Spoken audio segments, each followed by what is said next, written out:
دو لفظوں میں اسلام کو ڈیفائن کیا ہے کہ کلو من الطیبات، پاکیزہ کھاؤ اور عمل بھی پاکیزہ کرو.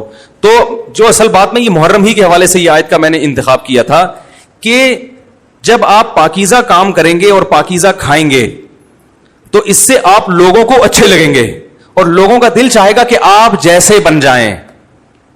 سمجھ میں آ رہی بات؟ ایک مثال دیتا ہوں. دیکھو کوئی بھنگی ہو جو بیچارہ ہر وقت گندگی میں رہتا ہو, اسے آپ سمجھائیں کہ یار اچھی زندگی گزارو, صاف ستھرے ہو جاؤ.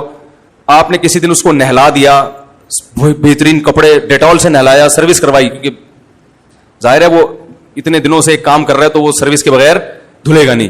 سروس کروائی آپ نے اس کی, خوب نہلا دھلا کے اس پہ اسپرے چھڑک دیا آپ نے, اور 3 دن تک کنٹینیو یہی کام کیا, تو آپ مجھے بتاؤ اس کو برا فیل ہوگا یا اچھا فیل ہوگا؟ کہے گا یار بڑا مزہ آیا. اس کے دل میں اپنے کام سے نفرت پیدا ہونا شروع ہو جائے گی. تو اچھی چیز میں, اچھی طہارت میں, پاکی میں اللہ نے اٹریکشن رکھی ہے. جیسے صاف ستھرا آدمی اچھا لگتا ہے, گندا اچھا لگتا ہے؟ صاف ستھرا اچھا لگتا ہے. تو صاف ستھرے اعمال والا بھی انسان کو اچھا لگتا ہے. تو اللہ تعالیٰ نے اسلام کو جو ڈیفائن کیا 2 لفظوں میں, اچھا کھاؤ اور عمل اچھا کرو. کیا مطلب؟ ایسا کام کرو کہ غیر مسلم تمہاری طرف مائل ہوں کہ یار یہ بڑے اچھے ہیں. تو کوئی ایسی رسم اسلام میں جس کو دیکھ کر وحشت ہوتی ہو, اس کا مطلب ہے وہ اسلام, بولو بھائی, نہیں ہے. کوئی بھی آپ ایسا عمل کر رہے ہیں, لیبل اسلام کا لگا رہے ہیں, مگر اسے دیکھ کر غیر مسلم کو گھنٹوں گھنٹوں سمجھانا پڑتا ہے یہ کیوں ہو رہا ہے, اس کا مطلب ہے کہ یہ اسلام, بولو نا بھائی, نہیں ہے. تو آپ مجھے بتاؤ محرم میں جو کچھ ہو رہا ہے, کیا یہ غیر مسلم کو اسلام کی طرف مائل کرے گا؟ یہ عمل ہے بھائی؟ یعنی کوئی غیر مسلم اسے دیکھ کے مسلمان ہوگا کہ یار ماشاءاللہ بڑا زبردست اسلام ہے؟ افسوس ہمیں اس پر ہے کہ دیکھو جن کا مسلک ہے, جن کا فقہ ہے, وہ جو کچھ کر رہے ہیں انہیں کرنے دو. اپنے بارے میں یہ فیصلہ کرو کہ ہم سنی ہیں یا شیعہ ہیں. فرقے شروع سے چلے آ رہے ہیں نا, شیعہ اور سنی.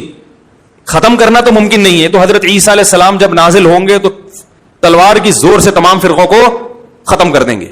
تو جو کام عیسیٰ علیہ السلام کا ہے وہ خود کرنے کی کوشش نہ کرو, جو حضرت مہدی کا کام ہے وہ خود کرنے کی کوشش نہ کرو. ہم کسی فرقے کو ختم نہیں کر سکتے, لیکن ہم اپنے آپ کو ڈیفائن کر سکتے ہیں.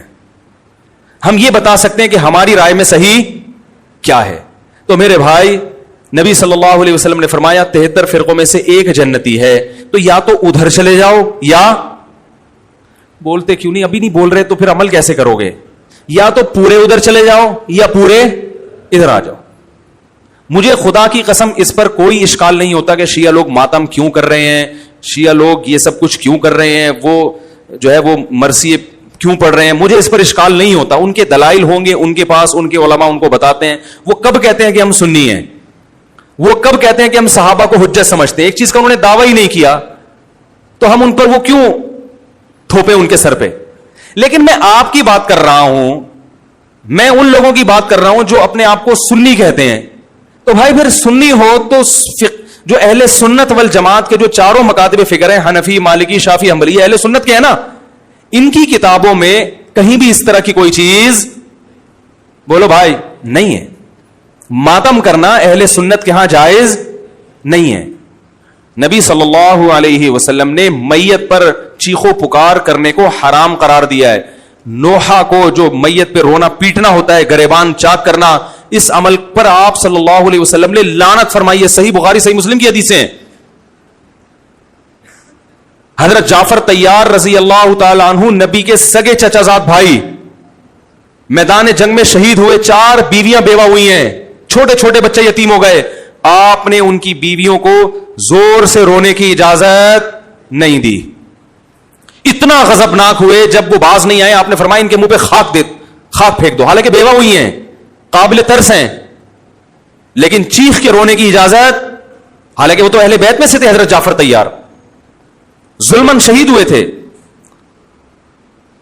ہماری نظر میں حضرت حسین رضی اللہ تعالی عنہ کا قتل کربلا میں یہ تاریخ کا بدترین ظلم, اس لیے بدترین ظلم کہ آپ غیر مسلموں کے ہاتھوں شہید نہیں ہوئے, بلکہ ان لوگوں کے ہاتھوں شہید ہوئے جو اپنے آپ کو مسلمان کہتے تھے, اور مسلمانوں کی قیادت اس وقت ان کے ہاتھ میں تھی, حکومت ان کے ہاتھ میں تھی.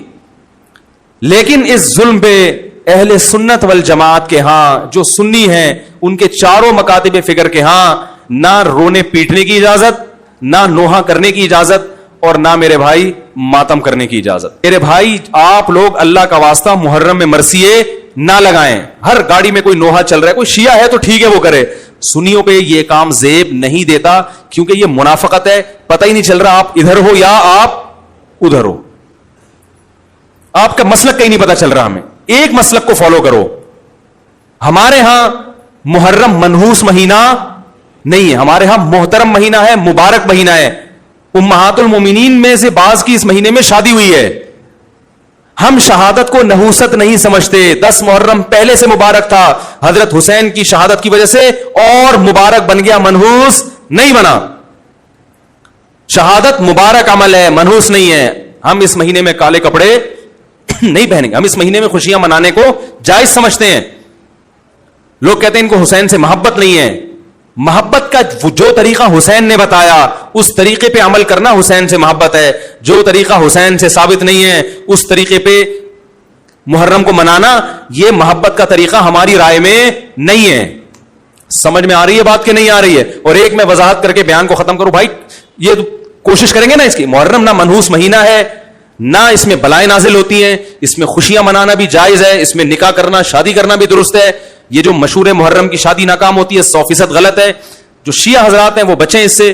ہمارے ہاں یہ بالکل اس کی اجازت ہے, آپ محرم میں نکاح بھی کریں, محرم میں آپ اپنے بچوں کا عقیقہ بھی کریں, آپ اس جو ہے جو بھی خوشیاں ہیں آپ اس کی کریں, تاکہ اسلام کا جو رخ ہے نا, اسلام میں کوئی مہینہ منحوس نہیں ہے, تاکہ غیر مسلموں کے سامنے کم از کم ہماری طرف سے جو اسلام پیش ہو وہ یہ والا ہو, ان کی طرف سے وہ والا ہو. غیر مسلم کے پاس آپشن ہو کہ بھائی دیکھ لو ان میں جو اچھا لگتا ہے وہ والا اسلام آپ فالو کر لو, لیکن آپ بھی ویسے ہی بن گئے تو پھر اسلام کا ایک رخ جائے گا ان کے سامنے. سمجھ رہے کہ نہیں سمجھ رہے؟ تو اس لیے یہ گھروں میں مرثیے نہ لگایا کریں. میتوں پہ نوحہ کرنا, غم منانا ہماری شریعت میں پسندیدہ. 3 دن تک تعزیت ہے بس, اس کے بعد نہیں. اور عورت کے لیے شوہر کے مرنے پر 4 مہینے 10 دن